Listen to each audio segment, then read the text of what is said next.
और यह आत्मा प्रकट नहीं होता है तो पहले अनादि से ही विद्यमान है, प्रकट थोड़ी होना है, पहले से ही विद्यमान है। और जब पहले से ही है तो वो अनादि से निरावरण ही है। इसमें बोला आत्मा पे परम पारिणामिक भाव को यहाँ सत्ता बने रहने के लिए, बनने के लिए कौन से कर्म के उदय की जरूरत है? कर्म के उदय की जरूरत नहीं हो तो बिना उदय के भी पड़ा हुआ है। जैसे कि पुण्य का उदय हुए तो पैसा आए, ऐसा यहाँ आत्मा कौन सा पुण्य का उदय हुए तो आत्मा आए, आत्मा मिले। बिना उदय के बैठा है वो तो, पुण्य की जरूरत नहीं है, पाप की जरूरत नहीं है, उसके विलय पे एक काम इस दुनिया के अंदर ऐसा है, एक काम ही दुनिया में ऐसा है कि जो पाप के उदय में हो सकता है। अच्छा काम, बुरे काम, वो तकलीफ वाले काम तो पाप के उदय में बहुत होते हैं। जो आपको अच्छा लगे, अनुकूल लगे हो, वह काम एक है दुनिया में ऐसा क्या कोई कि जो पाप के उदय में हो सके। पाप के उदय में एक दो पैसे की कमाई नहीं हो सकती है, पाप के उदय में बीमारियां दूर नहीं हो सकती शरीर की, पाप के उदय में लड़ाइयां मिट नहीं सकती पति पत्नी की भी।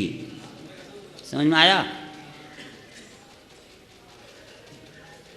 तो फिर क्या करें? पाप का उदय होएगा तो फिर अच्छा काम हो ही नहीं सकता कुछ।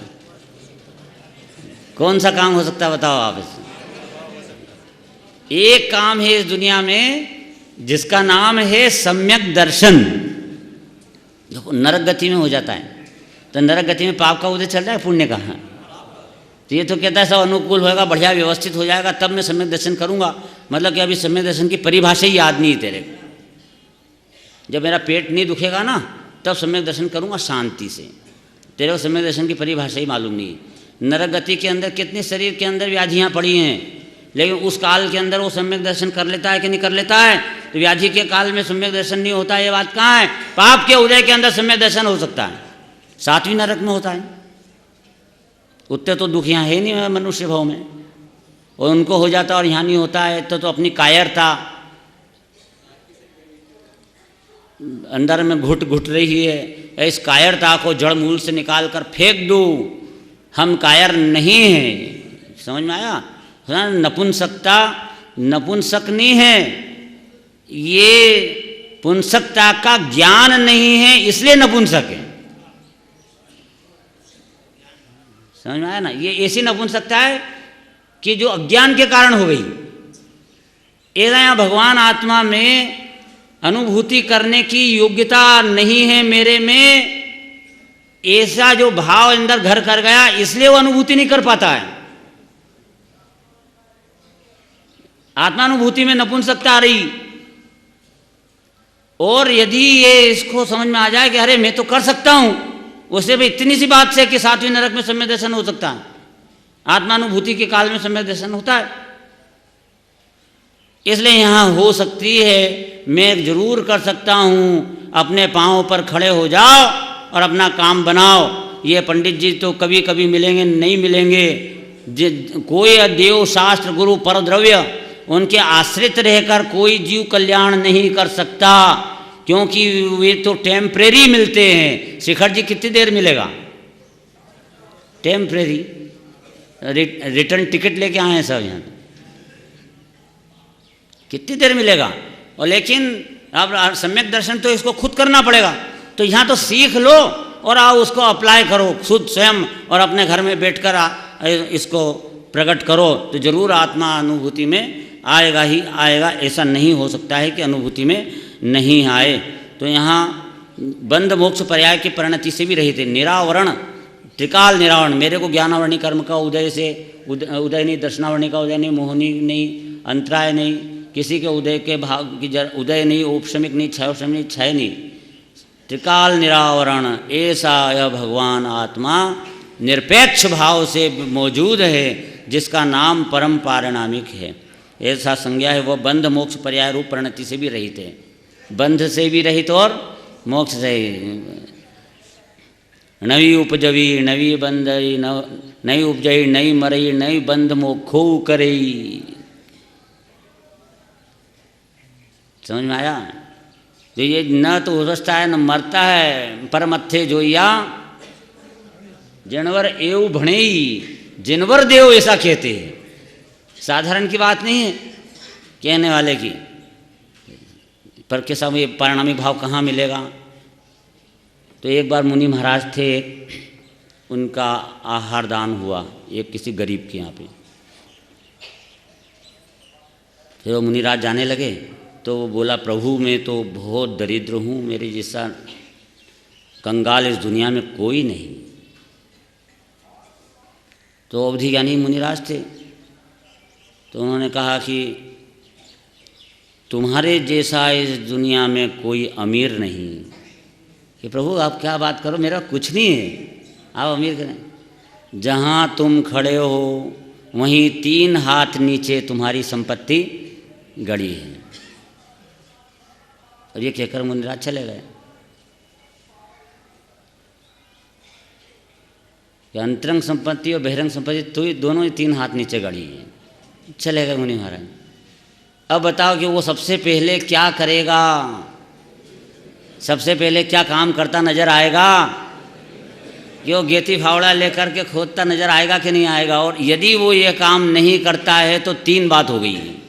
3 में से कोई ना कोई एक बात तो बन गई है। नंबर 1, या तो उसका दिमाग खराब है, या नंबर 2, कहने वाले का विश्वास नहीं, या नंबर 3 कि वो जो संपत्ति का जो गड़ी हुई है उसका क्या स्वरूप है, उसकी ताकत क्या है, उसका परचेजिंग पावर क्या है, ये उसको कुछ भाषित नहीं, स्वरूप नहीं जानता, इसीलिए उसको आकर्षण नहीं आता और वो काम खोदने का काम नहीं करता। लेकिन ऐसा नहीं हुआ, वो तो तत्काल ऐसा होता है क्या? फावड़ा लिया, गेती लिए, खोदना चालू किया, 3 हाथ 3 फीट खोदा तो एक स्वर्ण का घड़ा, और उस सोने के घड़े के अंदर रत्न जवाहरात ऐसे भरे पड़े मिले। और उसने निकाला और काल के हाथ में लेकर, आज इस विश्व में सबसे बड़ा, मेरे से बराबर कोई धनी नहीं है, ऐसा बड़ा संतुष्ट हुआ, है ना। अच्छा, फिर याद आई उनको, मुनिराज ने कहा था कि अंतरंग संपत्ति और बहिरंग संपत्ति दोनों 3 हाथ नीचे है। तो ये अंतरंग संपत्ति कौन सी? जब बाहर की ऐसी मिली है तो अंदर की भी कोई बड़ी बात है, साधारण बात नहीं है। तो 3 हाथ खोदना। नंबर 1, शरीर, 9 कर्म, ये शरीर का हाथ। नंबर 2, 8 प्रकार के कर्म। नंबर 3, रागादि विकारी भाव महीन पर ले आए। नंबर 1, शरीर, शरीर को खोदना। तो शरीर को खोदना का अर्थ चाकू लेकर के काट देना, फेंक देना। और ऐसे शरीर को हटाएगा तो हट जाएगा क्या? हटेगा नहीं, वो तो दूसरा आके खड़ा हो जाएगा। ऐसे शरीर थोड़ी अलग हटते हैं। तो फिर क्या करना? शरीर को नहीं हटाना। शरीर हटाना, शरीर खोदना का अर्थ शरीर को नहीं हटाना, शरीर से अपनी दृष्टि हटाना। ये शरीर में नहीं, शरीर में नहीं, मैं नहीं आ रहा हूँ, एक काम कर रहे हैं। क्योंकि जब भी अपन स्कूटर लेकर के कहीं बाहर जाएं और बीच में कोई गड्ढे आ जाएं, पत्थर आ जाए, तो उस गड्ढों को, पत्थरों को अलग हटाना कि उनसे हटकर अलग निकल जाना। और हटके निकलेगा तो ही मंजिल पर पहुंचेगा, और उन्हें हटाने लग जाएगा तो अटक जाएगा, और अटक जाएगा तो भटक जाएगा। नंबर 2, कि शरीर से दृष्टि हटाई तो अंदर देखा तो 8 प्रकार का एक कारमान शरीर का, पुद्गल का पिंड, कर्म, वो भी धूल मिट्टी है, उनको भी खोदना। मिट्टी है वो, पुद्गल है, और कोई समझते थोड़ी जड़ है। 148 प्रकार इतने कर्म है, वो अनंत जो औदारिक शरीर में है, जितने उससे अनंत गुना ज़्यादा। अगर इस परमाणु का ऐसे औदारिक शरीर जैसे परमाणु अगर ऐसे स्थूल पर्याय को धारण करे हुए कारमान शरीर के, तो इस विश्व के अंदर न माए, पूरे विश्व में न माए, इतने परमाणु इसमें कारमान शरीर में अपने अंदर में भरे पड़े हैं आज। और वो जो कारमान शरीर है वो सब पुद्गल है, वो मैं नहीं, वो मेरा धन नहीं, वो मेरा माल नहीं, उसको खोजना, कर्म मत हटाना। तो हटा भी नहीं पाएगा। कर्म से क्या हटाना? दृष्टि हटाना। थोड़ा अंतर्मुख करो कि कर्म पुद्गल है, मैं नहीं हूँ, मैं तो ज्ञान स्वभावी आत्मा हूँ।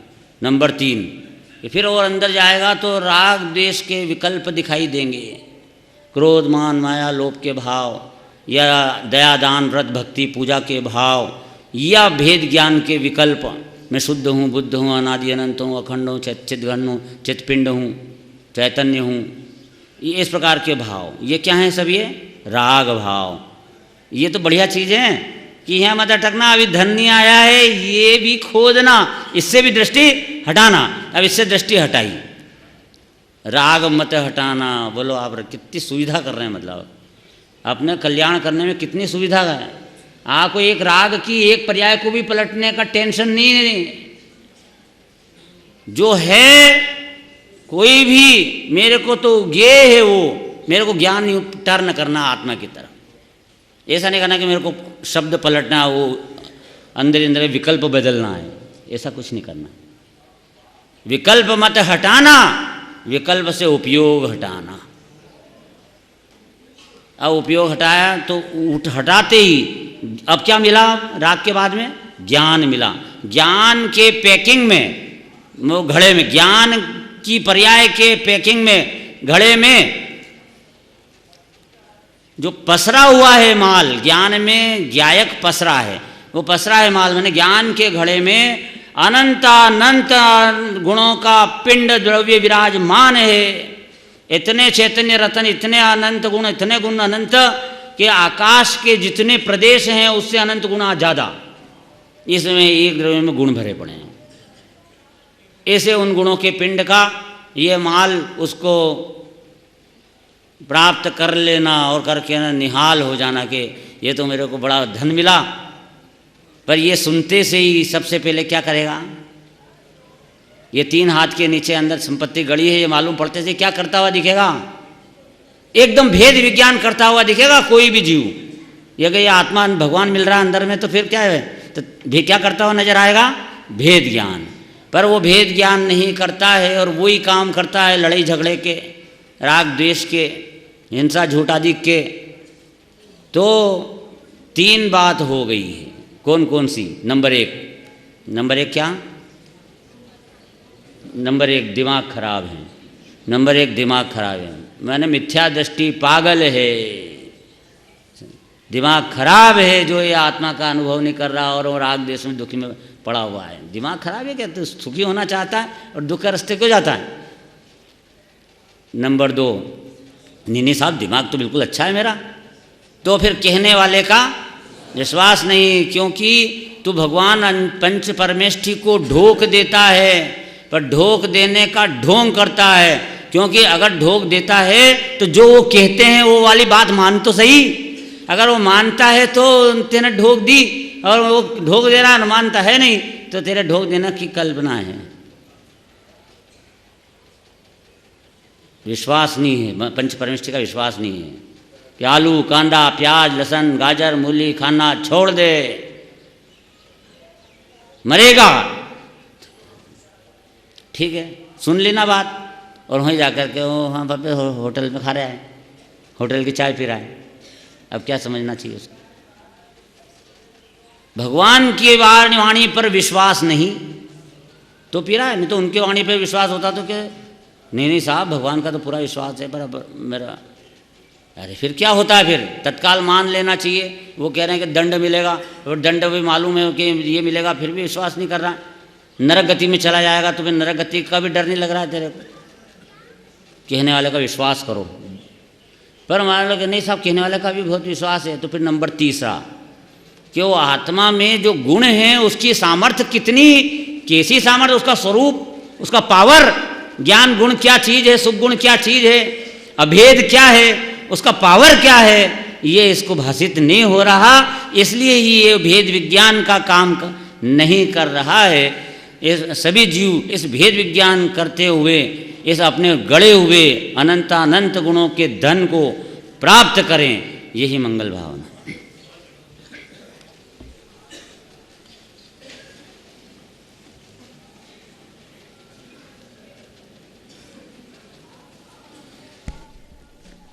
सभी लोग यथास्थान बैठे रहे हैं। एक 5 मिनट का प्रश्न मंच का कार्यक्रम है। इससे थोड़ी सी जागरूकता रहती है हम में और हम कुछ ग्रहण करके जाते हैं, इसलिए प्रश्न मंच हो रहा है यहाँ पर। जरा आवाज़ बढ़ाना इसकी सब। हमारे जो मंगलार्थी भाई हैं जरा आकर के सहयोग करें, एक माइक ले लें।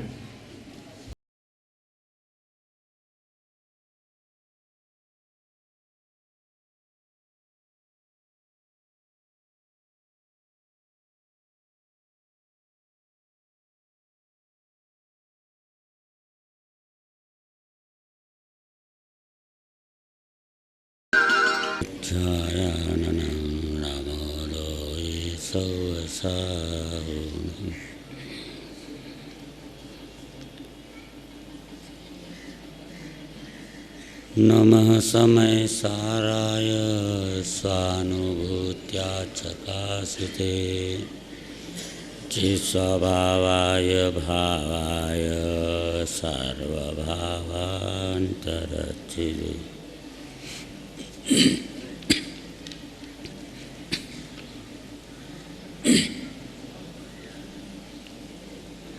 ये भगवत कुंद कुंदाचार्य देव द्वारा प्रणीत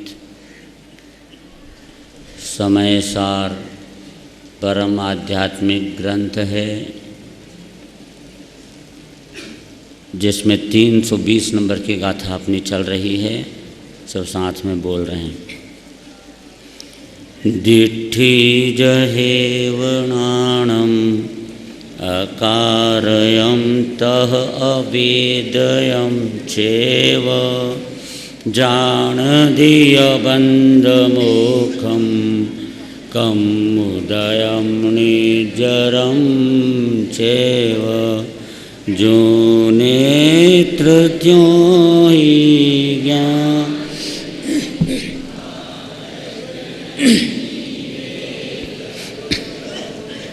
जाने ही कर्मोदय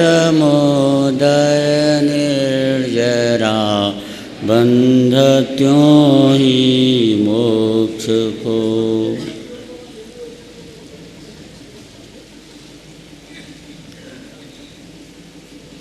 इस गाथा में इस जीव को स्वयं के उस परम पारिणामिक भाव का ज्ञान कराया गया है कि जिस पारिणामिक का आश्रय लेने से प्रथम श्रद्धा सम्यक दृष्टि बनती है और ज्ञान सम्यक हो जाता है,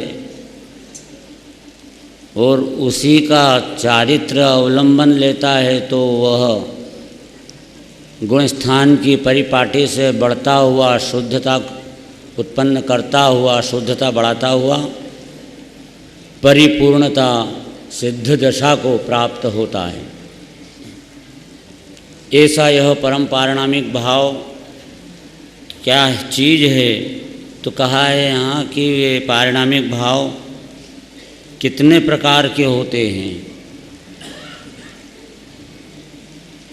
पारिणामिक भाव शुद्ध निश्चय नय से, तो शुद्ध द्रव्यार्थिक नय से एक प्रकार का, और अशुद्ध द्रव्यार्थिक नय से 3 प्रकार के बतलाए। एक प्रकार का तो वह शुद्ध द्रव्य है, वो जिसका जो कि त्रैकालिक शुद्ध है, अनादि अनंत है, अखंड है, सिद्ध समान है, जिसके गीत गाते गाते जिनवाणी थकती नहीं,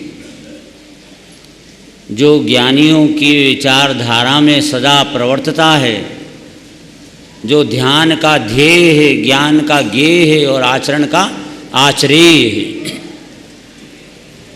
वो पारिणामिक। ये निश्चय की बात हुई। 18 पेज पे ऊपर है, अशुद्ध पारिणामिक भाव की बात चलती है। जो 10 प्राण रूप जीवत्व, भव्यत्व और अभव्यत्व हैं, ये पर्यायार्थिक नय के आश्रित हैं, अतः उनकी अशुद्ध पारिणामिक संज्ञा है।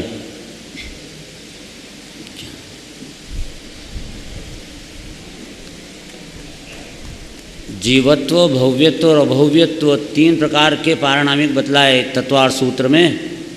तो जो जीवत्व पारिणामिक है उसके 2 भेद, एक तो शुद्ध द्रव्यार्थिक नय के आश्रित वाला और एक अशुद्ध द्रव्यार्थिक नय के आश्रित। तो शुद्ध द्रव्यार्थिक नय वाला परम पारिणामिक भाव, एक त्रिकाली ध्रुव, और अशुद्ध पारिणामिक में जो जीवत्व 10 प्रकार के 10 प्राणों से जीता है, जीव 10 प्राणों से जीता है, ऐसा जीवत्व। ये व्यवहार से कहा है, ये पारिणामिक नाम इसका, वो भी पारिणामिक भी व्यवहार से नाम पड़ा है। क्यों व्यवहार से पड़ा है? क्योंकि पारिणामिक की परिभाषा ये है कि जो कर्म के उपशम से, क्षयोपशम से, क्षय से और उदय से निरपेक्ष हो, वो पारिणामिक। तो 10 प्राण में तो कर्म के उदय लागू पड़ते हैं, 10 प्राणों में तो 10 प्राण माने बाहर, ये 10 प्राण जो इंद्रिय, बल, आयु और श्वासोश्वास है, इसमें तो कर्म के निमित्त पड़ते हैं, इसलिए व्यवहार से इसे पारिणामिक नाम दिया है। जीवत्व तो है और व्यवहार से जीवत्व, इसे व्यवहार से ही पारिणामिक कहा है, पारिणामिक की परिभाषा लागू नहीं पड़ रही, पर भव्यत्व में और अभव्यत्व में लागू पड़ती है कि ये जीव जो भव्य है, भव्य पारिणामिक, तो इसकी भव्यता कौन से कर्म के उदय से, या कौन से कर्म के क्षयोपशम से, या कौन से कर्म के क्षय से, या कौन से कर्म के उपशम से। तो ये भव्यता में इसकी कोई ज़रूरत नहीं, बिना कर्म के कोई उदय हुए भी वो भव्य है। अर्थात वो भव्यता ऐसी है, पर्यायार्थिक नय के आश्रित है। ये जो द्रव्य है वो ध्रुव, वो चाहे भव्य जीव हो चाहे अभव्य जीव हो, उसका जो द्रव्य है वो तो एक समान है, शुद्ध है। अभव्य का भी जैसे सिद्ध का स्वरूप है, वैसे ही अभव्य जीव का भी जो द्रव्य वाला पारिणामिक है, पारिणामिक भाव, वो एक समान है, जरा सा भी अंतर नहीं है, और उस द्रव्य में कोई कमी नहीं है। कि अभव्य है तो थोड़ा सा उसकी ताकत कम होगी अंदर में, शक्ति में, शक्ति अपेक्षा से तो बराबर है अभव्य का भी। समझ में आया? लेकिन फिर ये अभव्यता कहाँ है और ये भव्यता कहाँ है कि पर्याय की अपेक्षा, इसको गुरुदेव के शब्दों में ऐसा कहा कि पर्याय की योग्यता ही ऐसी है भव्यपने की, और पर्याय की योग्यता है अभव्यपने की। यह देख कर उसे उस जीव को भव्य या अभव्य कहा है, पर्याय की योग्यता देखकर, द्रव्य की शक्ति को देखकर नहीं। तो इसलिए ये भव्यता अभव्यता पर्यायार्थिक नय, माने पर्याय की तरफ देखने पर मालूम पड़ती है। द्रव्य की तरफ देखने पर सब जीव समान है, कोई जीव में अंतर है नहीं, जो निगोद में वही मेरे में, वही भगवान में। भव्यत्व पारिणामिक 10 प्राण तो है, जो 10 प्राण हैं वो व्यवहार से प्राण हैं अपने, निश्चय से तो मेरा जीवत्व प्राण है। जीवत्व शक्ति आया ना पहले, 47 शक्तियों के अंदर जीवत्व शक्ति पहली शक्ति बताई। जीवत्व शक्ति चित्ति दशी ज्ञान शक्ति, सुख शक्ति, प्रभुत्व विभुत्व, सर्वदर्शित्व, सक्षत्व, प्रकाशत्व, त्यागोपादान, शून्यत्व, संकुचित विकासत्व, इस प्रकार अनंत शक्तियाँ मेरे में भरी पड़ी हैं। उसमें एक जीवत्व शक्ति पहले नंबर की, वो क्या है चीज़ है कि वो उसको अपने आत्मा को अपने ज्ञान दर्शन से जिंदा रखती है, ज्ञान दर्शन से। अब अपना जो जीव जीता है वो ज्ञान दर्शन से जीता है, ये इंद्रियों से, मन से, आयु से, श्वासोश्वास से नहीं जीता है। अपना आत्मा काहे से जी रहा है? ज्ञान के प्राण से जीता है, ज्ञान प्राण। और ये ज्ञान प्राण कितनी आयु तक रहते हैं, कितनी उम्र है उसकी ज्ञान प्राण की? तो अनादि अनंत। ऐसा एक क्षण नहीं आता कि जिस क्षण उस आत्मा में ये ज्ञान का प्राण न हो। तो ऐसा डर ही नहीं है कि कभी अंदर से ज्ञान आना बंद हो जाएगा, तो ज्ञान आना बंद हो जाएगा तो मर जाएगा आत्मा। ज्ञान आना बंद नहीं होगा, निगोद में भी ज्ञान अक्षर का अनंत वाग बराबर चलेगा, क्योंकि ज्ञान का पुंज है और ज्ञान से ही जी रहा है, वो ज्ञान ही उसका जिंदापना है। इस शरीर की तो ये श्वास कभी चलेगी नहीं चलेगी, कभी भी रुकने का डर है। डर क्या है? रुक भी जाएगी, डरे के मत डर, वो तो रुक नहीं है। सांस तो रुकना है कि नहीं रुकना है, लेकिन ये आत्मा में से जो ज्ञान की सांस है, दर्शन की सांस है, ये बराबर अनादि से अनंत काल रहेगी रहेगी और रहेगी। इस कारण से मैं जीवित प्राणों से सदा जीता था, जीता हूँ, जीता रहूँगा। और 10 प्राण से न जीता था, न जीता हूँ, न जीता रहूँगा। लेकिन 10 प्राण होते जरूर हैं, 10 में से 4 तो हमेशा ही होते ही हैं। निगोद में भी रहेगा तो 4 तो रहेंगे, 4 ही हैं मुख्य, और ये 4 के जो भेद प्रभेद करते हैं तो 10 हो जाते हैं। बृहद्रव्य संग्रह में कहा है, ते काले चदुपाणा इंद्रिय बल आउ आण पाणोय व्यवहारासो जीवो निश्चय दो दुचेदना जस।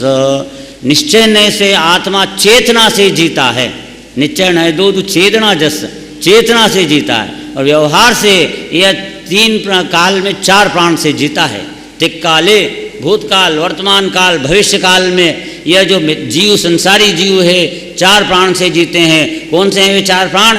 इंद्रिय, नंबर 1 इंद्रिय, दूसरा बल, तीसरा आयु, चौथा श्वासोच्छ्वास। इंद्रिय, बल, आयु, श्वासोच्छ्वास। अब जैसे जैसे अपने इंद्रियां बढ़ती जाती हैं तो वो इंद्रिय प्राण में के भेद बढ़ते जाते हैं। 5 इंद्रियां होंगी तो 5 प्राण, 5 प्राण बोल देंगे उस इंद्रिय प्राण को। हमारे इंद्रिय के कितने प्राण हैं अपने पास? 5 प्राण। मच्छर के पास कितने प्राण हैं इंद्रिय के? 4 प्राण। चींटी को कितने प्राण हैं? 3 प्राण। लट को कितने प्राण हैं? 2 प्राण। आलू, कांदा, प्याज, लहसुन, गाजर, मूली आदि में जो निगोदिया जीव हैं उसके कितने प्राण हैं? 1 प्राण ही है उसके पास। 1 इंद्रिय प्राण है, समझा? 1 प्राण नहीं, प्राण तो 4 हैं उसके पास भी, निगोदिया के पास। निगोदिया के पास भी 4 प्राण है, पर इंद्रिय प्राण कितना है? 1 प्राण है, क्योंकि 1 इंद्रिय है उसकी, बस 1 इंद्रिय प्राण हो गया। अपने 5 इंद्रिय तो अपन 5 इंद्रिय के 5 प्राण वाले हो गए। 5 इंद्रिय, 3 बल, मन बल, वचन बल, काय बल, ये सब कर्म के उदय में प्राप्त हैं सभी। ये प्राण कहे। और ये 3 बल, और फिर आयु, जो अपने आयु कर्म बांध के आते हैं ना, वही आयु कि 60 साल की आयु लेके आया, कि 84 बरस 15 दिन की आयु लेके आया है, या 100 बरस की आयु लेके आया है। यहाँ पर ये क्या है? आयु नाम का प्राण है, ये आयु प्राण। और एक है श्वासोच्छ्वास। ये श्वासोच्छ्वास है जो धमनी चल रही है, सांस आना, हवा जाना, अंदर ग्रहण होना, उच्छ्वास होना। ये जो श्वासोच्छ्वास है ये कौन से इंद्रिय में होता? अपने को होता पंचेंद्रिय में। 4 इंद्रिय, 3 इंद्रिय, 2 इंद्रिय जीवों में बेचारे वो कैसे सांस लेंगे? उनको रहती है कि नहीं सांस? लेते हैं कि नहीं लेते हैं वो? 1 इंद्रिय जीव को भी सांस होती है, क्यों? नाक तो है ही नहीं उनके पास, घ्राण इंद्रिय। अब घ्राण इंद्रिय बिना सांस कहाँ से लेंगे वो? लेकिन उनको भी श्वासोच्छ्वास नाम का प्राण होता है। नाक से ली जाए ऐसा जरूरी नहीं है, सारे शरीर से वो ग्रहण करता है, वो हवा ग्रहण करता है, छोड़ता है। इस प्रकार से ये सब श्वासोच्छ्वास है, ये आयु आदि, ये सब क्षणिक हैं। ये 10 प्राण क्षणिक है, ये सब संयोग है। ये संयोग है, डिब्बी है ऊपर की, और रतन जुदा है अंदर में। डिब्बी में हीरा है, ऐसे इस शरीर में आत्मा है। ठीक है? वो तो जो हीरा है वो तो परम पारिणामिक भाव, वो तो हीरा है। और ये जो डिब्बी है, ये शरीर, ये जो 10 प्राण है वो क्या है? डिब्बी है। 10 ही प्राण डिब्बी है। लेकिन आत्मा के प्राण कहे जाते हैं ये व्यवहार नहीं से, निश्चय नहीं से आत्मा के प्राण है नहीं। ये 10 के 10 ही पुद्गल है, पुद्गल है सब के सब। ये पुद्गल की पर्याय रूप से परिणम रहे। एक भी प्राण इन 10 में जीव का प्राण नहीं है, पुद्गल का है, पर जीव के साथ होता है। ये निमित्त नैमित्तिक अवश्य होता है संसार दशा में। इसका संयोग का ज्ञान कराया, और संयोग का ज्ञान कराने में उसे हमने कहा कि जीव के 10 प्राण हैं। ये आयु की बात आई इसमें, तो आयु का प्राण, तो इसको आयु से बड़ा प्रेम है। अरे आयु से प्रेम क्यों करता है? तो एक प्राण है और पुद्गल का प्राण है, इसमें जीव का कुछ भी नहीं है। ये जो कर्म का जो उदय है कि मैं आयु कर्म 80 साल का लेके आया, तो तो 80 वर्ष तक बराबर जिंदा रहेगा। जिंदा रहेगा, कौन जिंदा रहेगा? शरीर जिंदा रहेगा या आत्मा जिंदा रहेगा? 80 वर्ष तक आयु कर्म के अनुसार समयो एक घटे नहीं बढ़सी, आयु अंत की बेला रे। एक समय न घटेगा न एक समय बढ़ेगा, आयु अंत आएगा, वो समय बराबर ये जीव यहाँ से विदा हो जाएगा, ट्रांसफर हो जाएगा अगले जन्म में। और जब भी मृत्यु होती है उसका अर्थ क्या है? मृत्यु का अर्थ है कि ट्रांसफर, इससे ज़्यादा और कुछ भी नहीं। और जब किसी का उज्जैन से भोपाल में ट्रांसफ़र हो गया तो उज्जैन वाले रोने लग जाते हैं क्या? ट्रांसफ़र हो गया, उसमें क्या, यहाँ की जगह वहाँ जिंदा है। थोड़े मरने का अर्थ नष्ट हो जाना नहीं है, मरने का शब्द का अर्थ ट्रांसफ़र हो जाना है, जगह बदलना है, खत्म हो जाना नहीं है। और दुनिया इस मरने का अर्थ नष्ट होना समझती है, इसलिए रोती है। लेकिन भैया ये जीव यहाँ से दूसरे क्षेत्र में ट्रांसफ़र होता है, कौन सी जगह ट्रांसफ़र होना है उस पर निर्भर है। अच्छी जगह ट्रांसफ़र हो जाए तो क्यों रोता है, खराब जगह ट्रांसफ़र हो तो रो। तो सब ये तो डर लग रहा है, और क्या है, गलत जगह चला गया तो मैं नरक में चला गया, तिरंच में चला गया तो फिर उसलिए डर लगता है। अरे भाई डरे मत, डरे मत। जिनवाणी सुनने वाले की गति खराब होती नहीं। अरे शिखर जी की एक बार वंदना कर ले तो ये नरक पशु गति नहीं हुई, लिखा कि नहीं लिखा। इसलिए डरने की बात ही नहीं है। बात यह है कि तत्व ज्ञान करने वाला वह तो सर्व सदा ऊर्ध्वगामी है, ऊर्ध्वगमन करता है। स्वर्ग जाएगा मनुष्य होएगा, स्वर्ग जाएगा मनुष्य होएगा, और मोक्ष में चला जाएगा। डरे वो कि जिसने जिनवाणी नहीं सुनी, मृत्यु से वो डरे, नरक गति से वो डरे कि नरक न आ जाए, क्योंकि उसको तो आना ही है। तो डरना स्वाभाविक है बेचारे का, क्योंकि इस जन्म में उसने सदाचार नहीं किया, जिन वचन नहीं ग्रहण किए, भेद विज्ञान नहीं किया, आत्मानुभूति नहीं की, तो इस जीव का उद्धार कैसे होएगा? उसको चार गति में भटकना ही है। इसलिए अभी भी अवसर है, दाव नहीं छूके, अभी अवसर है कि ये अपना कल्याण कर ले।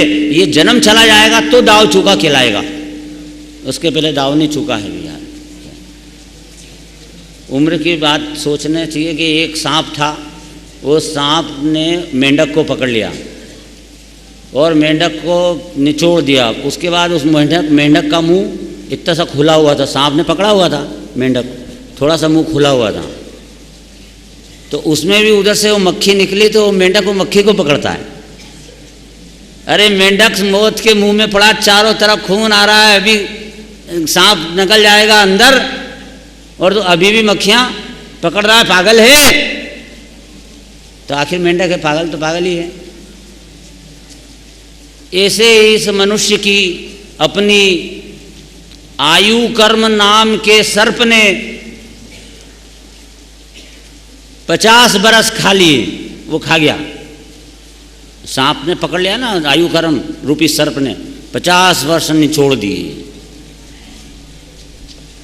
अब वो 2-4 बरस 5 बरस ऐसी नाक खुली हुई है, उसमें भी मैं ये खा लूँ, वो पी लूँ, वो उठा लूँ, वो कमा लूँ, वो दमा लूँ, उसको मार दूँ, उसकी निंदा कर लूँ, उसकी प्रशंसा कर लूँ, उसमें लगा हुआ है। अरे मर रहा है, ये आयु कर्म एक क्षण में खत्म हो सकता है, एक क्षण में चला जाएगा। अगले जन्म में क्या होएगा जरा विचार कर, और अपने को ये जितनी जगह देर बाकी है अपनी, उतनी देर में नमोकार मंत्र का स्मरण कर या भेद ज्ञान आत्मानुभूति कर, इतनी सी देर में भी कर सकता है। अरे फांसी के फंदे पे ले जा रहे हो ना, इतनी देर के अंदर वो जीव सम्यक दर्शन कर सकता है बीच में। तो अभी तो यहाँ से अपने कुछ सांस तो बाकी है, भरोसा नहीं है। श्रीमद् राजचंद्र ने ऐसा कहा कि जो जीव ये समझते हैं कि एक अंतर मुहूर्त भी मेरा जन्म में जिंदा रहूंगा, तो वे महामूर्ख हैं। माने उसको विश्वास है कि मैं जिंदा रहूंगा एक अंतर मुहूर्त और, अभी मूर्ख है। एक समय जाया होएगा पूरा और मृत्यु हो सकती है, यहीं की यहीं मृत्यु हो सकती है। और जिस दिन भी होएगी वो यही समझ रहा होगा कि अभी तो जिंदा रहूंगा, और उसी दिन मरेगा कि नहीं मरेगा। तो इसका अर्थ है कि वो झूठा सिद्धांत था उसका कि मैं जिंदा रहूंगा। क्या तो ये आयु का जो एक प्राण है वो पुद्गल प्राण है, उस आयु की चिंता मत करो, और अंदर एक चैतन्य प्राण है उसका आश्रय लेकर के निर्मल भाव को प्रकट करो। ये बात है। तो 10 प्राण रूप जीवत्व, भव्यत्व। अब भव्यत्व की बात थोड़ी सी कर लेते हैं मन। भव्य किसे कहते हैं? भवितुम योग्यम भव्यम, कि जो भवने के योग्य हो और मोक्ष जाने के योग्य हो उसे भव्य कहते हैं। तो वह मोक्ष जाने के योग्य हो, कौन जीव मोक्ष जाने के योग्य हैं?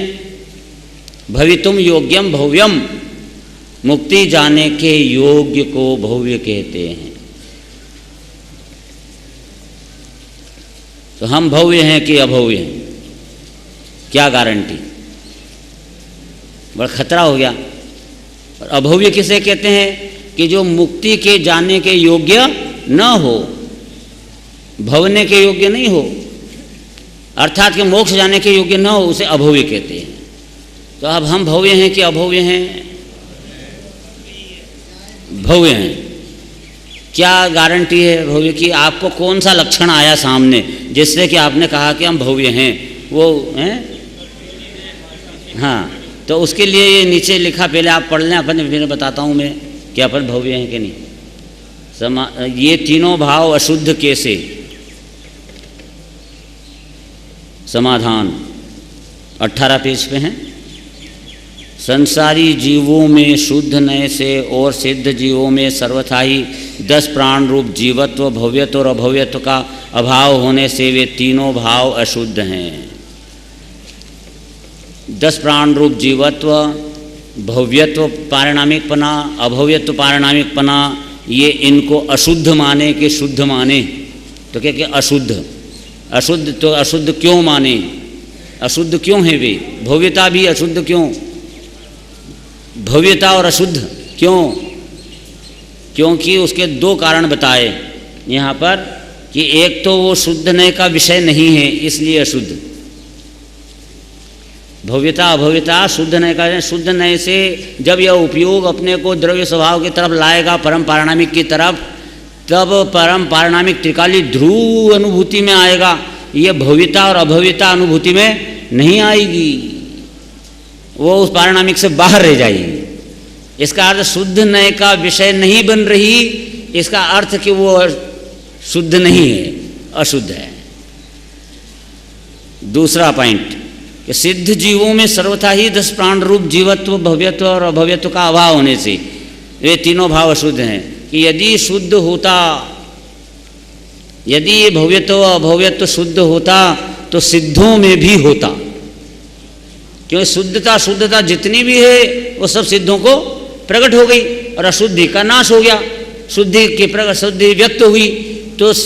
तो सिद्ध भगवान के अंदर भव्यता प्रकट हुई कि भव्यता खत्म हुई? सिद्धों के भव्यता खत्म हुई कि सिद्धों के भव्यता प्रकट हुई? हैं भाई, सिद्ध जो भव्यता है वो तो चौथे गुण स्थान में प्रकट होती है। सिद्धता कौन, भव्यता कौन से गुण स्थान में प्रकट होती है? चौथे में। और सिद्ध भगवान जब बनते हैं तो भव्यता समाप्त होती है, भव्यता खत्म हो जाए। भव्यता का अर्थ था कि मोक्ष जाने के योग्य, तो मोक्ष ही चला गया, अब योग्यता की जरूरत क्या रह गई?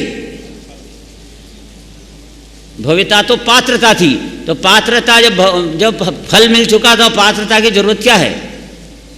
समझ में आया ना? इसलिए सिद्ध भगवान शुद्ध हैं और उन शुद्ध में भव्यता, भव्य पारिणामिक का भी अभाव हो जाता है। और दूसरा ये पारिणामिक जो अभव्यता था तो थी नहीं उनमें, इसलिए अभाव का सवाल ही नहीं होता।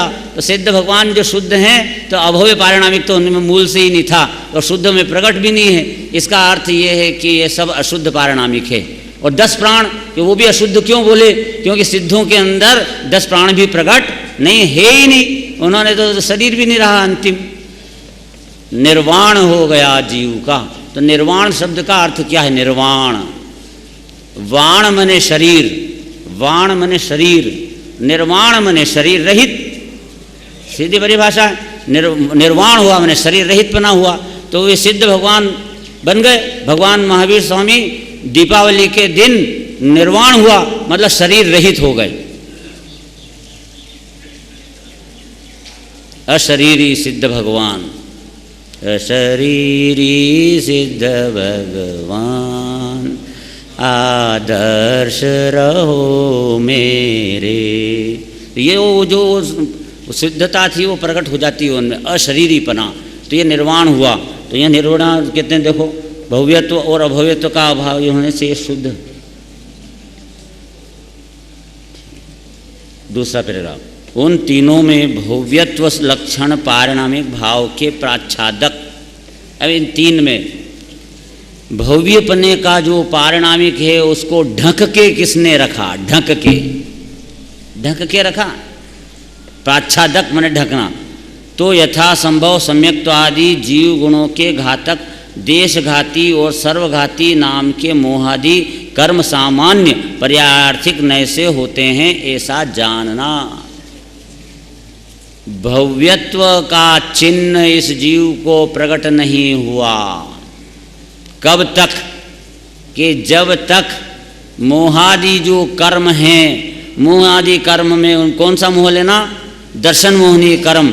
वो उसके अंदर जो प्रकृतियां हैं देशघाती और सर्वघाती, उन प्रकृतियों का जब तक उदय रहेगा तब तक इसकी भव्यता प्रकट मालूम नहीं पड़ती है। निगोद के देखो, भव्य होना अलग बात है और भव्यता का चिन्ह प्रकट होना अलग बात है। ये हो सकता है कि जो द्रव्यलिंगी साधु बना हुआ हो वो अभव्य हो, और ये हो सकता है कि निगोद में पड़ा हो, आलू में बैठा हुआ हो जीव, और वो भव्य हो।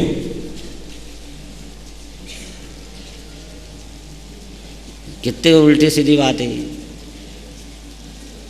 एक इंद्रिय दो इंद्रिय आदि पर्यायों में उछल रहे, कूद रहे, संसार में भटक रहे हों तो भी भव्य हो सकता है। भरत चक्रवर्ती के पुत्र नित्य निगोद से निकल के आए, मनुष्य गति में और सम्यक दर्शन धारण किया, आत्मानुभूति हुई, मुनि बने और केवल ज्ञान प्रकट हो गया 8 बरस की उम्र में। नित्य निगोद से निकल करके और भगवान बन गए। कितनी गजब की बात है। क्यों बोला का प्रकरण है, क्यों बोला, बोलना मना है। ये इनके जो पुत्र हुए थे कितने, 923, उसमें से 100 पुत्र तो ऐसे थे कि जो बोलते ही नहीं थे। अब बोल ही नहीं रहे। तो भरत चक्रवर्ती ने कहा कि मेरा इतना पुण्य और मेरे बेटे न बोले, गूंगे हों, ऐसा तो हो ही नहीं सकता। ये इनके अंदर शक्ति तो बोलने की बराबर है।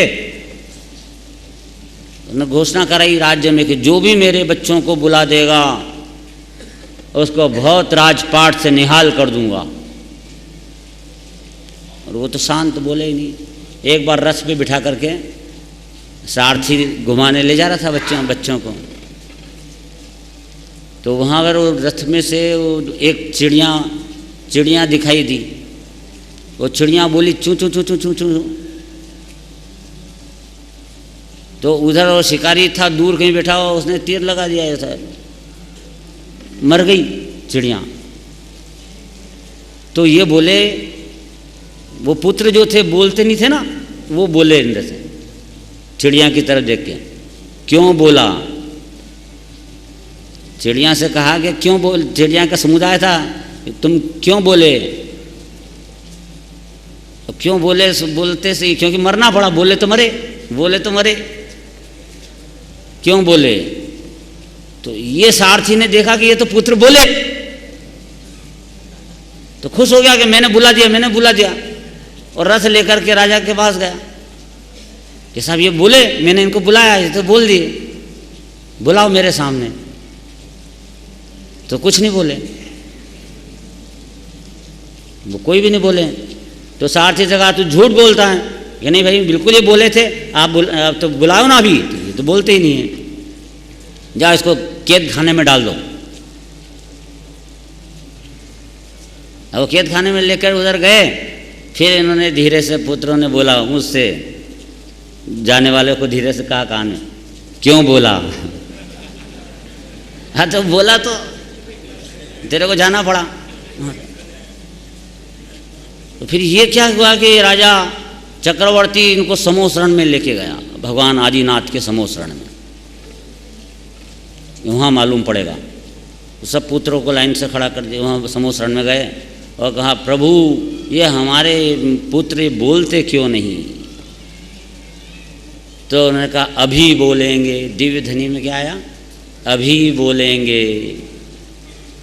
और एकदम बोले हो, प्रभु हमें जिनेश्वरी दीक्षा प्रदान करें। ये बोले तो ये बोले, बाकी कुछ नहीं बोले। और वहीं पर दीक्षा धारण की और वहीं आत्मा में लीन हुए, उसी समूह शरण में, और वहीं केवल ज्ञान प्राप्त हो गया। और नित्य निगोद से निकल कर सीधा मनुष्य हो, तो बहुत ही वास्तव में गजब का उदाहरण है। जीव अपने को प्रेरणा देने के लिए कि अपने को कितनी जल्दी आत्म कल्याण करना चाहिए और आत्म कल्याण करना कितना सरल है। उलझा कहाँ हूँ मैं, विचार करो और उस उलझन को निकालो और आत्मानुभूति करो। बिल्कुल सहजता से अनुभूति होती है। वो ये इतना सा समझना है। पारिणामिक भाव का ये प्रकरण चल रहा है। पारिणामिक भाव समझ में आया कि दृष्टि गई वहाँ पे और सम्यक दर्शन हुआ। तो जब तक पारिणामिक भाव समझ में नहीं आया था तब तक कठिन था। कठिन नहीं था, असंभव था। और यहाँ पर अब समझ में आया तो उसके लिए सम्यक दर्शन सरल है, इजी है बिल्कुल। तो भव्यता का चिन्ह तो वो भव्य थे, निगोद में भी भव्य हैं, भव्य हो सकते हैं, परंतु चिन्ह प्रकट नहीं हुआ कि भव्य क्या भव्य अपने को क्या मालूम। पर तुम कौन होते मालूम करने वाले? केवल ज्ञानी को मालूम, अपने को नहीं मालूम तो नहीं मालूम, पर उसको भी चिन्ह प्रकट, खुद को भी नहीं मालूम। खुद के लिए यह चिन्ह प्रकट नहीं हुआ कि मेरा मोक्ष होने वाला है कि नहीं होने वाला है, पता ही नहीं चलता है। एक यहाँ पर थोड़ी सी छूट दी है। एक तो गुरुदेव से पूछा किसी ने कि मैं भव्य हूँ कि अभव्य हूँ, मेरे को डर लगता है, 11 अंग 9 पूर्व पढ़ लेता अभव्य, और मैंने तो उतना पढ़ा नहीं, और पढ़ूंगा तो मैं उससे ज़्यादा तो पढ़ा नहीं, तो मैं भी कहीं अभव्य हुआ तो अनंत काल संसार में भटकता रहूँगा, मेरा तो मोक्ष ही नहीं होगा। वो डर रहा है, कहाँ पे कहाँ है।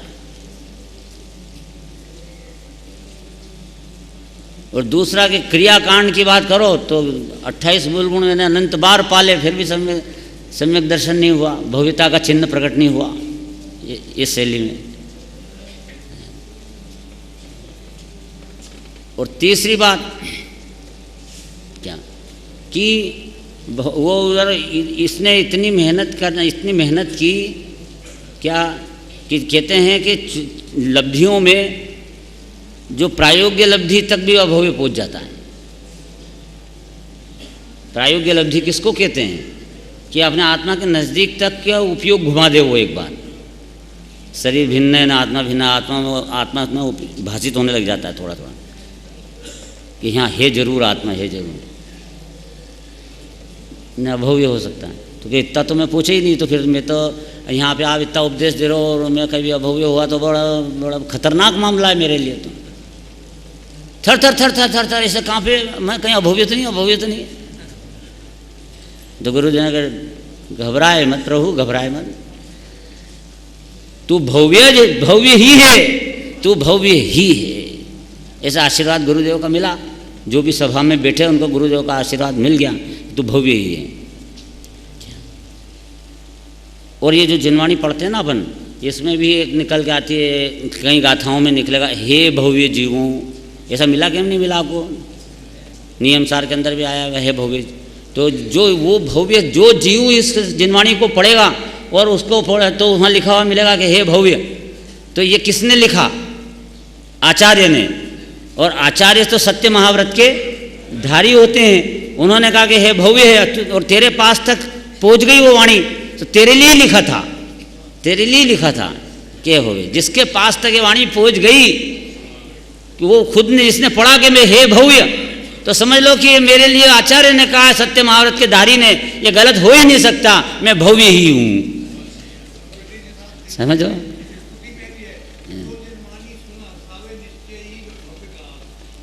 अब वो उसकी बात भी चल रही है। इसके बाद में एक पद्मनंदी आचार्य हुए, उन्होंने भी भव्यता का चिन्ह बताया।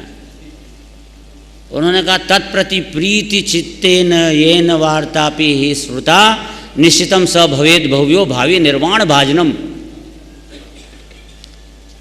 चिन्ह भव्य हूँ क्या भव्य? तो भव्य है तो भव्य है ही है, उसमें तेरे को मालूम पड़े न पड़े तो भी भव्य है। पर वो चिन्ह प्रकट होना चाहिए, मालूम पड़ना चाहिए की बात।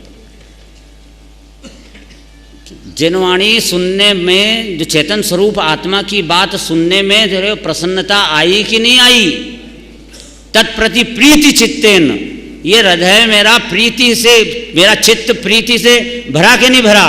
किसके प्रति प्रीति? तत्प्रति प्रीति चित्तेन येन वार्ता भी ही श्रुता, यह जो वार्ता चल रही चैतन्य स्वरूप आत्मा की परम पारिणामिक भाव की जो वार्ता चल रही है, ये वार्ता में यह इसका चित्त प्रसन्न हुआ कि नहीं हुआ? किससे पूछें प्रसन्न हुआ कि नहीं हुआ? कि साहब हमारी परीक्षा कर लो, कोई दूसरा परीक्षा नहीं करेगा। ये चावल का एक दाना दबाकर देख लो कि सीजे के नहीं सीजे, दूसरे के चावल नहीं, अपने चावल मैं भव्य हूं कि नहीं, ये खुद टेस्ट कर लो। अपनी लेबोरेटरी अपने पास है, और उस लेबोरेटरी कैसी है, वो क्या चेक करें उसमें कि मेरे परिणाम के अंदर ये जो पारिणामिक शब्द आया था, ये सिद्ध समान भगवान हूं मैं ऐसा आया था, अनंत गुण की खान हूं मैं ऐसा ये शब्द जब जिनवाणी में आया था, प्रवचन में सुनने में आया था, तब मेरा चित्त में एकदम प्रसन्नता आई कि नहीं आई? अरे गजब की बात, और मैं भगवान हूं, मैं अंदर से भगवान प्रकट हो जाएगा। ये ऐसा एक हृदय में उल्लास आया कि नहीं आया?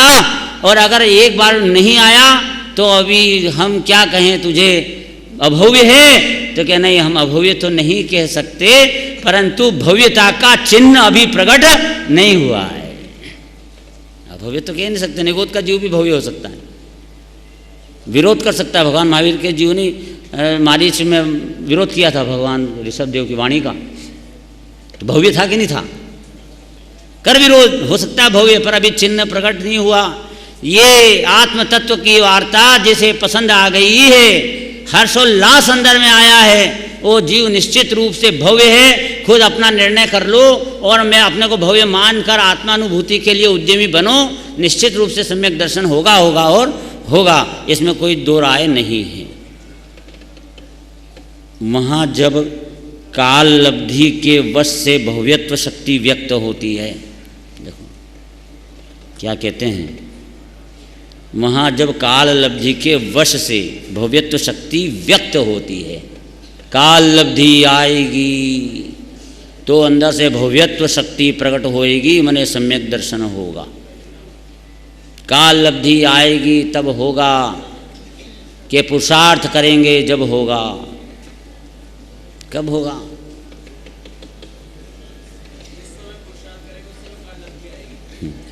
जब पुरुषार्थ करेंगे तो काल लब्धि आएगी, या जब काल लब्धि आएगी जब पुरुषार्थ करेगा, एक साथ होंगे, क्योंकि पांचों समवाय एक साथ हैं। चाहे वो स्वभाव हो तो स्वभाव तो विद्यमान है, द्रव्य स्वभाव पर्याय स्वभाव, दोनों तरह का स्वभाव की बात है उसमें। और उसके बाद में निमित्त कर्म के उपशमादिक, ये निमित्त देखो कर्म का उपशम होने, कर्म का उपशम होएगा तो सम्यक दर्शन होएगा ना। दर्शन मोहनी कर्म का उपशम होएगा तो सम्यक दर्शन होएगा। तेरे पुरुषार्थ करने से कैसे होएगा? ठीक है, मतलब दूसरा पॉइंट भी चाहिए। तीसरा काल लब्धि। काल लब्धि मैंने जिस समय में जो कार्य होना है वो समय आएगा तो कार्य होगा, वो समय नहीं आएगा तो कार्य नहीं होगा। क्योंकि प्रत्येक द्रव्य की जो पर्याय हैं वो उस पदार्थ, वो काल के लब्धि के अनुसार सब बराबर खचित है, स्थित है, फिक्स है। वो समय आता है 8:20, वो समय आया, उस समय में जितना विश्व में जितने पदार्थ है उसमें जो जो कार्य होना था वो कार्य हो जाता है। वो उसके लिए उस समय में होने वाले कार्य निश्चित हैं। तो सम्यक दर्शन होने का एक टाइम बिल्कुल फिक्स है इस जीव का कि इतने बजकर इतने मिनट पर इस उम्र में, इस भव में, इस लोक में कहाँ पर इसको होगा होगा होगा और होगा। वो समय आएगा और वहाँ सम्यक दर्शन हो जाएगा। इसका नाम है काल लब्धि। काल लब्धि नहीं आएगी तो कितना भी प्रयत्न कर ले सम्यक दर्शन नहीं होगा। ठीक है। अब चौथा भवितव्यता। भवितव्यता होनहार। अब एक काल लब्धि जो है वो तो काल द्रव्य की पर्याय है, स्वकाल की बात नहीं है। वहाँ पे काल लब्धि में स्वकाल की बात नहीं है, परकाल की बात है। वो काल आए, काल द्रव्य की पर्याय वो आएगी उस समय में इसका कार्य होना है। तो काल लब्धि वो काल की प्राप्ति पर काल है। और जो होनहार है भवितव्यता, चौथा पॉइंट, होनहार भवितव्यता बोलो, होनहार बोलो या नियति बोलो, एक ही बात है। तो वो जो होनहार है वो स्वकाल है, जो होनहार है वो स्वकाल है कि मेरी पर्याय मेरे अंदर में क्रम में जो आने वाली है वो आएगी। काल लब्धि क्या करे, पर काल से क्या लेना देना है। ये तत्समय की योग्यता से मेरा क्रमबद्ध पर्याय जिसको नाम दिया है, वो क्रमबद्ध पर्याय बोलो कि भवितव्यता बोलो, होनहार बोलो, वो बिल्कुल फिर जिस द्रव्य की जो पर्याय जिस समय में होने वाली है, पर वो समय काल लब्धि पर जो होने वाली है वही होगी, यह उसका भवितव्यता है।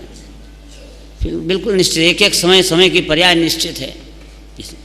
तो और फिर अंतिम पांचवा है पुरुषार्थ। पुरुषार्थ इन पांच में से हमारा जीव कौन सा कार्य कर सकता है। स्वभाव तो है ही विद्यमान, कर्म के उपशमादि हमको कुछ करना नहीं है, तो पुद्गल की शक्ति होना होगी तो होएगी। काल लब्धि तो अपने आप ही आती है, हम क्या करें, हमारे हाथ में क्या, हम कुछ नहीं कर सकते हैं, जीव कुछ नहीं कर सकता है। और भवितव्यता भी होना है वो होगा, उसमें मैं क्या करूं।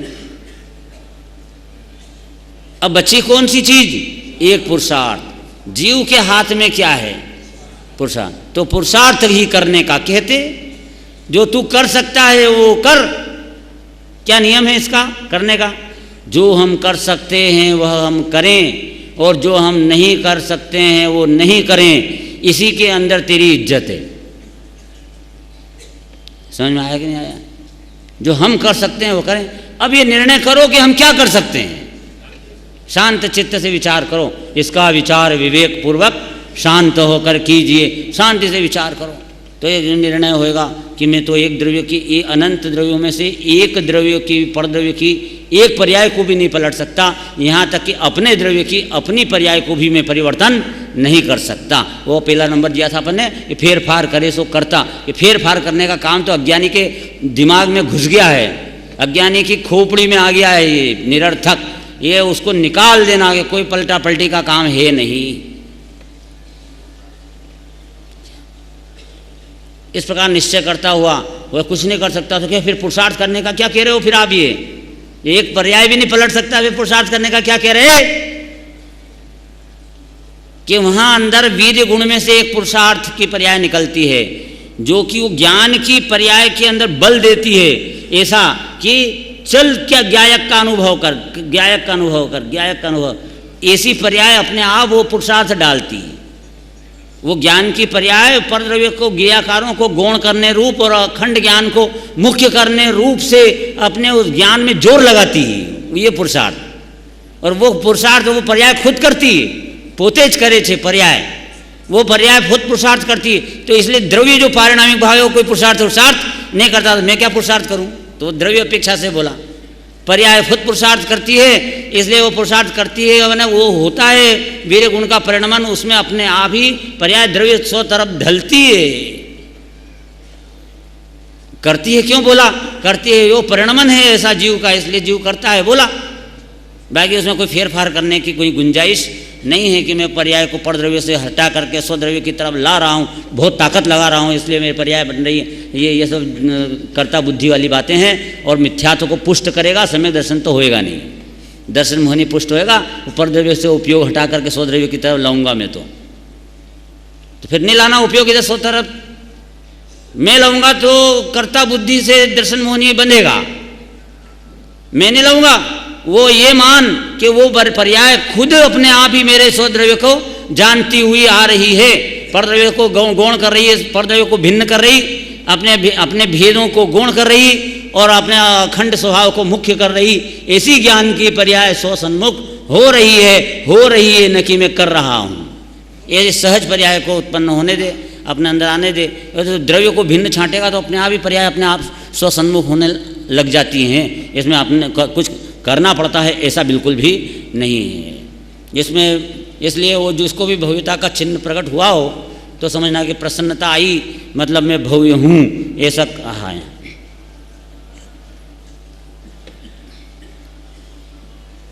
इसमें एक लाइन और देखना, दूसरा पैराग्राफ चल रहा समाधान का।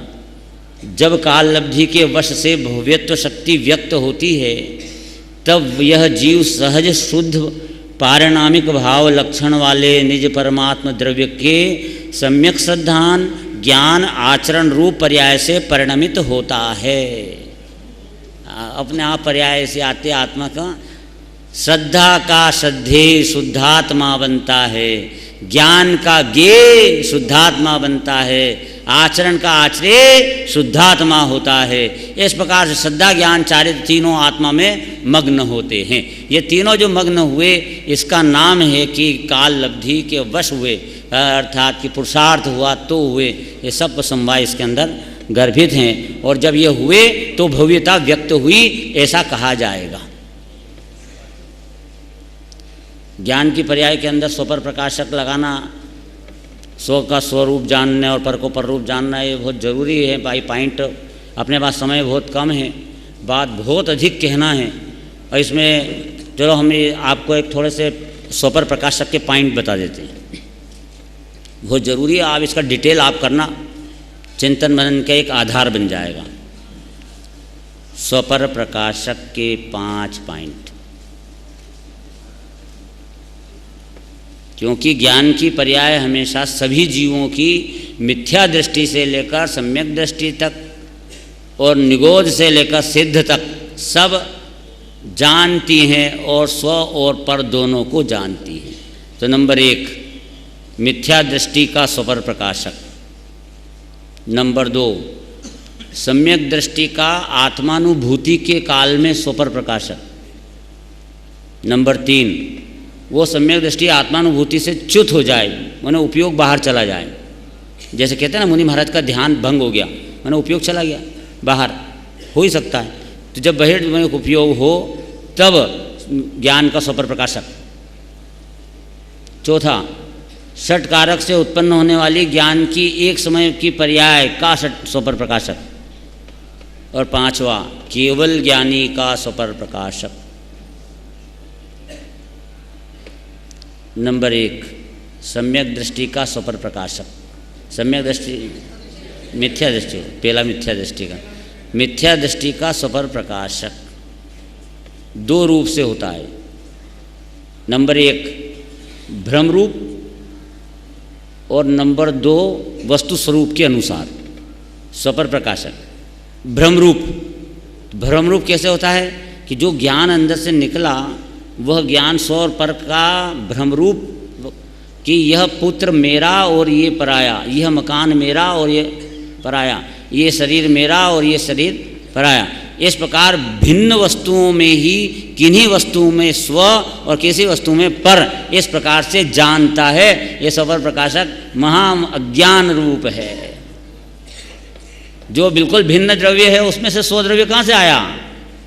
ये साहब मेरे पास 5 करोड़ रुपया है, ये मेरा स्व, तो ये तेरे ज्ञान में भूल है कि एक परमाणु भी जीव का नहीं होता, एक एक परमाणु पर होता है। वो तेने स्व कैसे जाना? और स्व जाना तो मिथ्या ज्ञान हो गया। समझ में आया? क्योंकि सम्यक दृष्टि होता है 6 खंड की संपदा भी हो खुद के पास तो क्या कहता है कि परमाणु मात्र नहीं, अरे एक परमाणु मेरा नहीं, मैं तो एक शुद्ध सदा रूपी हूँ, ये परमाणु मात्र नहीं, अरे एक परमाणु मेरा नहीं। और 6 खंड की संपदा पड़ी है उसके पास। दूसरा वस्तु स्वरूप के अनुसार। वस्तु स्वरूप ऐसा है भाई कि मिथ्या दृष्टि के भी ज्ञान में भगवान आत्मा जानने में आ रहा है। 17-18 नंबर की गाथा, आबाल गोपाल सबको भगवान आत्मा जानने में आ ही रहा है। ये स्व और अपने ज्ञान की उसकी मिथ्या दृष्टि के भी ज्ञान की पर्याय में जो ज्ञेयाकार बन रहे हैं पर पदार्थ जैसे, वे पर प्रकाशक हैं। तो अब ये स्व प्रकाशक क्या है उसकी मिथ्या दृष्टि के अंदर कि अपना भगवान आत्मा भी जानने में आ रहा है। एक ही उदाहरण दे देता हूँ, तो 5 उदाहरण है उसके लिए, लेकिन एक उदाहरण ही दे देते हैं कि फिल्म देखे तब सिनेमा में चित्र दिखते हैं कि पर्दा दिखता है? तो पर्दे पर चित्र दिखते हैं, पर्दे पर पर चित्र देखने में ऐसा तन्मय होता है कि पर्दा दिखाई नहीं देता है। तो उसके ज्ञान में पर्दा दिख रहा है कि नहीं दिख रहा? बस ये बात है। उसके ज्ञान में वो जो फिल्म देख रहा है उसको फिल्म दिख रही है कि पर्दा दिख रहा है? तो फिल्म तो दिख रही है पर उसके देखने में तन्मय है, पर्दा दिख नहीं रहा, तो भी कहते हैं कि पर्दा दिख रहा है उसके ज्ञान में, क्योंकि आंखें तो उस पर्दे पे लगी हुई है ना। तो फिर पर्दा दिख रहा है, फिर भी उसे क्यों नहीं दिख रहा है कि पर्दा दिख रहा है? क्यों इसलिए नहीं दिख रहा कि उसे यह ज्ञान उदित नहीं हुआ कि ये जो मुझे दिख रहा है इसको पर्दा कहते हैं, और ये चित्र तो ये ऊपर ऊपर अलग हैं, ये कोई पर्दा नहीं है। ऐसे ज्ञान की पर्याय के अंदर ज्ञेयाकार, स्त्री दिखाई दी, पुत्र दिखाई दिया, भगवान की प्रतिमा दिखाई दी, ज्ञेय के आकार, शिखर जी दिखाई दिए, ये ज्ञेयाकार ज्ञान में दिखा। तो ये ज्ञेयाकार चित्र देखने में इतना तन्मय है जीव कि ये जो चित्र बना है आकार, ये कहाँ बना है? ये भगवान आत्मा रूपी पर्दे पर ही बना है। कहाँ बना है ये चित्र? ज्ञायक के पर्दे पे बना है। ज्ञायक पर्दा, पर्दा मतलब ज्ञायक। ये ज्ञायक के पर्दे पर ही ये आकार बन रहे हैं, पर ये आकार देखने में ऐसा तन्मय बैठा है कि ये ज्ञायक भगवान आत्मा उसको ज्ञान में नहीं आ रहा, जबकि वहाँ ज्ञायक ही वो पर्दे पे जो दिख रहा है वो कहाँ दिख रहा है? पर्दे पे ही दिख रहा है।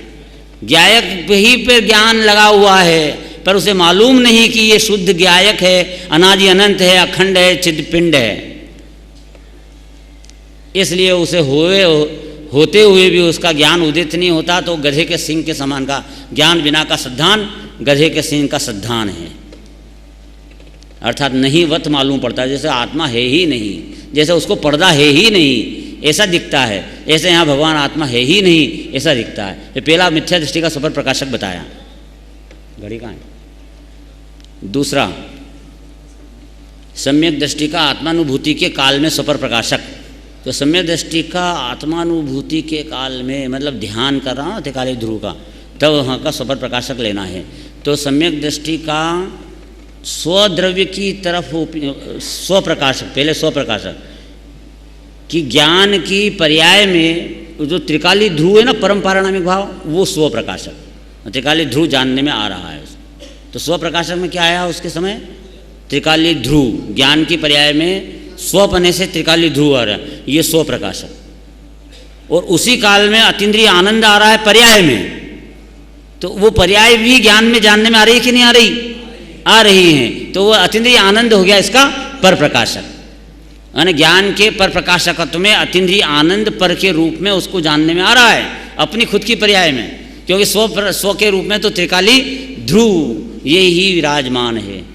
नए से काम चल रहा है, शुद्ध द्रव्यार्थिक नहीं चल रहा है, शुद्ध निश्चय नहीं चल रहा है। तो शुद्ध निश्चय नय का जो विषय है वो परम पारिणामिक भाव है, तो वो उसका जो स्व है परम शुद्ध निश्चय नय का स्व, यह पारिणामिक है। तो इसका लिए वो पारिणामिक स्व प्रकाशक हो गया, और वो परम शुद्ध निश्चय नय का विषय नहीं है अतीन्द्रिय आनंद, इसलिए उस परम शुद्ध निश्चय नय से बाहर होने से उसे पर प्रकाशक में डाला। ठीक है, और भी कई विधाएं हैं, पर इसमें मोटी बात इतनी है, स्वपर प्रकाशक आपको दोनों बता दिया। नंबर 3, अनुभूति से जब बाहर निकलें तब स्वपर प्रकाशक। अनुभूति से बाहर निकल गया, उपयोग बाहर आ गया, मुनि महाराज बैठे थे, उपयोग बाहर आ गया, भव्य जीव बैठे थे, उनको उपदेश देने लग गए। तो उस समय में स्व के रूप में उन्हें क्या जानने में आ रहा है? स्व तो जानने में जरूर आना आएगा ही आएगा, ऐसा हो नहीं सकता है आए नहीं, क्योंकि आत्मा का स्वभाव कैसा है? परीक्षा मुख में कहा प्रदीपवत, दीपक की तरह, कि जैसे दीपक पर पदार्थों को प्रकाशित करता है, ये सूर्य की लाइट में ये टेबल कुर्सी ये सब पदार्थ प्रकाशित होते हैं कि नहीं होते हैं? तो दीपक के प्रकाश में जैसे पर पदार्थ प्रकाशित होते हैं, तिजोरी दिखती है, मकान दिखता है, ये घड़ी दिखती है, तो दीपक से तो पर हो गई ना, ये दीपक ने प्रकाश किया इसके ऊपर, तो दीपक का पर प्रकाश है, पर में प्रकाश किया। तो जो दीपक पर को प्रकाशित कर रहा है भिन्न पदार्थों को, तो उस स्वयं उस दीपक को प्रकाशित करने के लिए क्या दूसरा दीपक जलाना पड़ेगा? कि खुद के दीपक के प्रकाश में वो स्वयं दीपक प्रकाशित हो जाएगा, स्वयं के प्रकाश में वो प्रकाशित हो जाएगा। ये जो स्वयं के प्रकाश में जो स्वयं दीपक प्रकाशित हो रहा है, वो दिया दिख रहा है, उसी के प्रकाश में कि दिया है, तो ये प्रकाशित हो रहा है, ये उसका स्व प्रकाश कहलाता है।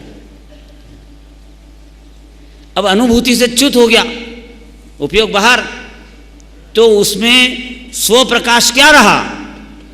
और नियम यह है कि ऐसा कभी नहीं होगा कि स्व पर प्रकाशक दोनों के दोनों न रहे। ज्ञान अकेला पर जानने में आ रहा हो तो स्व जानने में ना आए, स्व जानने में आ रहा हो तो पर जानने में ना आए, ऐसा कभी नहीं होगा किसी भी काल में, मिथ्यात्व के काल में कि सम्यक्त्व के काल में। तो बाहर उपयोग आ गया, वो आत्मा तो जान ही नहीं रहा, तो फिर स्व के क्या जानने में आ रहा है उसका? तो उसके अंदर जो परम पारिणामिक भाव त्रिकाली जो ध्रुव है वो लब्धि रूप से जानने में आता है, उपयोग रूप से जानने में नहीं आता। ये लब्धि रूप से स्व प्रकाश, ठीक है? हैं? नहीं आएगा। प्रतीति तो श्रद्धा गुण की पर्याय है। सर वो त्रिकाली ध्रुव में मैं बना करके बैठ गई, वो उपयोग कितने ही बाहर हो पर मैं भगवान आत्मा हूँ ये मान करके बैठी हुई है, वो पर्याय, वो श्रद्धा की पर्याय है, ज्ञान की नहीं। अभी अपना प्रकरण स्वपर प्रकाशक कौन से गुण की पर्याय में चल रहा है? ज्ञान गुण की पर्याय में चल रहा है। श्रद्धा तो द्रव्य भगवान मानकर बैठ गई, अब तो कितने उपयोग बाहर जाए, लड़ाई झगड़ा लड़े, भरत बाहुबली लड़ रहे हो चाहे आपस में, तब भी वहाँ पर उनकी दृष्टि त्रिकाली ध्रुव में बैठी हुई, भगवान में हूँ ये मान रही पारिणामिक भाव, पर उपयोग लड़ाई में है। पर प्रकाशक में उपयोग क्या है? लड़ाई में। और अब स्व प्रकाशक में क्या चल रहा है? उनको लब्धि रूप से परम पारिणामिक भाव, ये कि मैं परिणाम उपयोग, उसमें उपयोग ज्ञान की पर्याय के अंदर वह ज्ञेयाकार लब्धि रूप से बन रहा है, उपयोग रूप से नहीं बन रहा, ज्ञायक का ज्ञेयाकार। परिणति चारित्र गुण की पर्याय है। देखो आपको बता दें कि शुद्ध परिणति में चल रही है साथ शुद्ध परिणति और शुद्धोपयोग। तो शुद्धोपयोग जो है वो ज्ञान की पर्याय है, वो पर वो तो अनुभूति के काल की बात हुई शुद्धोपयोग, लेकिन ये जो शुद्ध परिणति है वो ज्ञान गुण की पर्याय में नहीं है, चारित्र गुण की पर्याय में। जो अनंतानुबंधी कषाय का जो अभाव हुआ, उतनी जो शांति धारा चल रही है वो शांति धारा का नाम है शुद्ध परिणति। श्रद्धा तो त्रिकाली ध्रुव में मैं पना करी हुई है ना, भगवान मान रही है। श्रद्धा की परिणति तो पारिणामिक भाव को मानने रूप चल रही है, परम पारिणामिक भाव में हूँ, भगवान में हूँ, भगवान में हूँ, भगवान में हूँ, ऐसी मानती हुई चल रही है। ये श्रद्धा की पर्याय। ज्ञान गुण की पर्याय के अंदर लब्धि रूप से भगवान आत्मा में जानता हूँ कि मैं भगवान हूँ। देखो उसको भी समझा दूँगा थोड़ा। अभी मैंने आपसे बात की, तब मेरा उपयोग आपकी तरफ गया, तब मुझे पता है कि नहीं पता है कि मैं प्रदीप झांझरी हूँ, लेकिन कैसे जब बात उधर कर रहा हूँ उपयोग पूरा उधर है, तो उपयोग में प्रदीप झांझरी तो है नहीं, परंतु फिर भी लब्धि में मैं प्रदीप झांझरी हूँ ऐसा ज्ञान पड़ा हुआ है, भूल नहीं गया। ऐसा वो अनुभूति में से बाहर निकला तो भगवान आत्मा हूँ, ये मैं भगवान आत्मा ही हूँ ऐसा जानना उसका बराबर बना हुआ पड़ा हुआ है लब्धि रूप में। और उपयोग तो बाहर है, जो जिसमें उपयोग लगाया उधर लगाए, दूसरे से बात कर रहा है। ठीक है, इसके अंदर एक और पॉइंट बता दूं साथ के साथ में कि जब उपयोग बाहर जाता है तब ज्ञानी बन जाता, सम्य दृष्टि हो गया वो। एक बार त्रिकाली ध्रुव में बना आया और उपयोग से बाहर जब बाद में निकला तो अब सम्य दृष्टि तो रहा ना, वो ज्ञानी सम्य ज्ञानी भी रहा। तो उसका वो जो ज्ञान है वो नयों से प्रवर्तन करता है, नयों में प्रवर्तन करने लगा। बिना नए के तो अज्ञानी रहता था, कुनय में सम्यक दृष्टि होते नए रूप से ज्ञान प्रवर्तन करता है। अब नए में प्रवर्तन करते ही परम शुद्ध निश्चय नए से तो वो च्युत हो गया, तो अब नए पलटता है। तो अब जैसा नए होता है उस अनुसार उसका स्व और पर बनता है। तो अशुद्ध नए प्रवर्तमान हो गया हो तो अशुद्ध नए से मैं रागी हूँ ऐसा इसका स्व प्रकाशक, राग की पर्याय से सहित अपने को जानकर अभेद करके अशुद्ध निश्चय नए से मैं रागी हूँ ये स्व प्रकाशक हो जाता है। नए से जान रहा, नए से अशुद्ध निश्चय नए से ये स्व हुआ, और फिर पर प्रकाशक में इस नए से जो बाहर शरीर आदि हैं संयोग हैं उनको वो पर अपने पर प्रकाशक में जानता है। समझ में आ गई बात। अब चौथा है कि ज्ञान की एक समय की पर्याय में, तो एक समय की जो पर्याय षट कारक से पैदा होती है, ज्ञान ने ज्ञान को ज्ञान के द्वारा ज्ञान में से ज्ञान के लिए ज्ञान के आधार पर बनाया, तो ऐसी जो षट कारक से जो पर्याय प्रकट हो रही है ज्ञान की, उस ज्ञान की पर्याय के लिए स्व कौन? तो ज्ञान की पर्याय खुद ज्ञान की पर्याय के लिए एक समय की स्व, तो उसके लिए परम पारिणामिक भाव त्रिकाली ध्रुव भी पर हो जाता है। ये पर्याय पर्याय के लिए स्व है। पत्नी पत्नी के लिए स्व हो गई और पति दूसरा हो गया उसके। कब रोटी खाना हो तब, क्योंकि वो रोटी खाना है तो मेरे को पत्नी की खाना पड़ेगी, पति की रोटी थोड़ी खा सकती हो। लेकिन पहले पति मेरा है, पति ही में मैं बना था और बिल्कुल अभेद मानती थी। और रोटी खाना है तो तुम्हारी रोटी तुम खाओ, मेरी मैं खाऊंगी। ऐसा तो हो ही नहीं सकता है कि इसकी रोटी वो खा ले। तो भिन्न भिन्न है हम। ऐसे ये यहाँ पर पर्याय हो, ज्ञान की पर्याय। वो त्रिकाली ध्रुव को स्व मानती थी, जानती थी। अब वो त्रिकाली ध्रुव की जगह वो कहती है कि मैं तो मेरे लिए ही मैं उत्पन्न हुई हूँ, एक समय की हूँ। तो वो उसके लिए वो स्व और उसके लिए पारिणामिक भाव भी हो गया पर। और अब अंतिम है केवल ज्ञानी का स्वर प्रकाशक। केवल ज्ञानी का स्व प्रकाश में क्या आता है, स्व के रूप में क्या प्रकाशित होता है, अपनी आत्मा कैसी प्रकाशित होती है। तो परम पारिणामिक भाव त्रिकाली ध्रुव कैसा आएगा उनके ज्ञान में? स्वपने से आएगा कि नहीं आएगा? कितने दिन से कितना स्वाध्याय किया है, इतने वर्षों से आपने, नहीं आएगा। परम पारिणामिक भाव स्व नहीं है वहां पे। सब कैसी बात कर रहे हो आप? फिर क्या स्व है?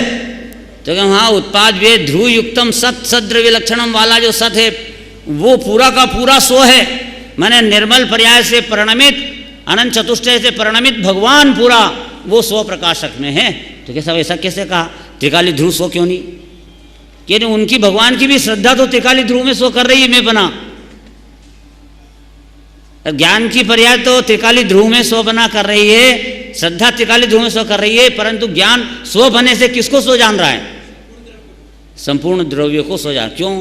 क्योंकि यहाँ पर जो हम ध्रुव को स्व जानते थे, नए से जानते थे, और भगवान को नए खत्म हो गए।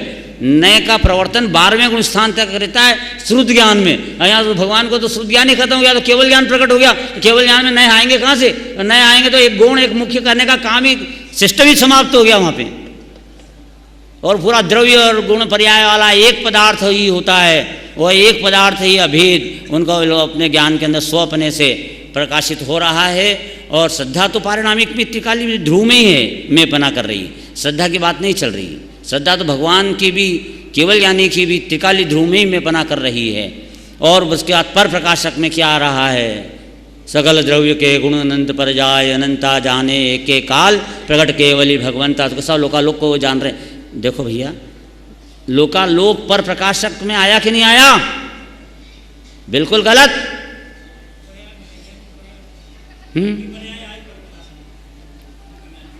स्वयं की ज्ञान की पर्याय में, भगवान के केवल ज्ञान रूप ज्ञान की पर्याय में जो लोकालोक जैसा गेय का आकार बना है, खुद के अंदर गेयाकार जो अंदर ज्ञान की पर्याय में बने हुए हैं, वो उनके पर प्रकाशकत्व हैं। बाहर की दुनिया कोई पर प्रकाशक में नहीं है। ज्ञान की पर्याय में पर प्रकाशक बनने से बाहर जैसे है आकार, जैसी नरक गति बाहर है, जैसे ज्ञान के अंदर भी नरक गति का ज्ञान हुआ, वो अंदर ज्ञान की पर्याय में गेय आकार बना है, वो उनका पर प्रकाशक है। बाहर के नरक गति पर प्रकाशक में नहीं है।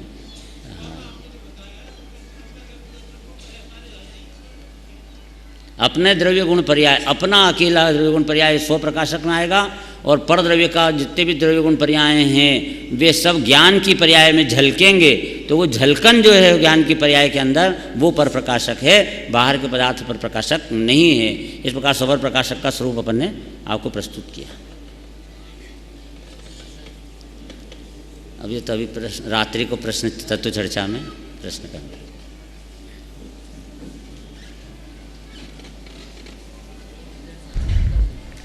जिनवाणी स्तुति के पहले कोई नहीं जाए।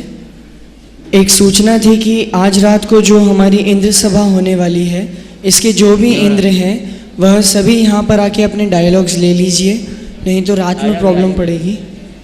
क्योंकि वह आप सभी को याद भी करना है, उसे बिन देखे बोलना है। तो जितने भी हमारे इंद्रगण हैं वह अभी स्टेज पर आकर अपने डायलॉग्स ले लें। बैठ जाइए सभी, अभी यहाँ पर प्रश्न मंच करने आ रही है, बैठ जाइए।